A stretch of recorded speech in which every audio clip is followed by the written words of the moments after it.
the things that the mayor brought up that I think is really nice. We started having a conversation about defining the American dream, but the American dream does look different to some extent, particularly from an immigrant's perspective.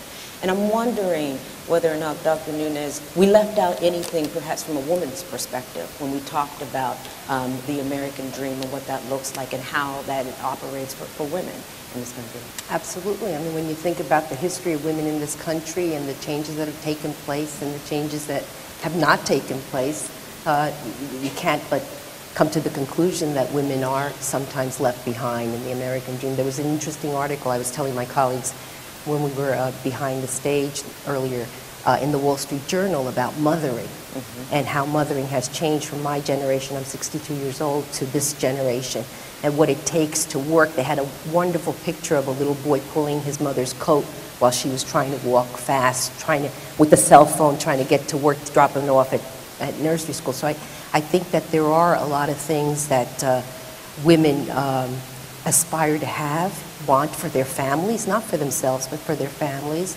that they have not been able to gain. And they see, they struggle working with their husbands or partners, and the American dream slips away more and more. And I think it's frustrating for women.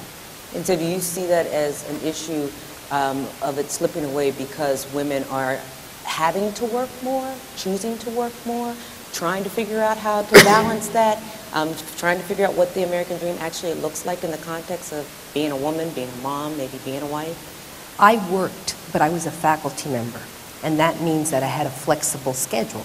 So my children, I got angry with my son once because he told everybody my mommy doesn't work. And I said, don't say that, I work. But it was because he was in the nursery school at the university where I taught. So his idea of mommy working was he was with me all the time. He was the oldest. And so I had the privilege and the luxury of having daycare, easily accessible, quality daycare.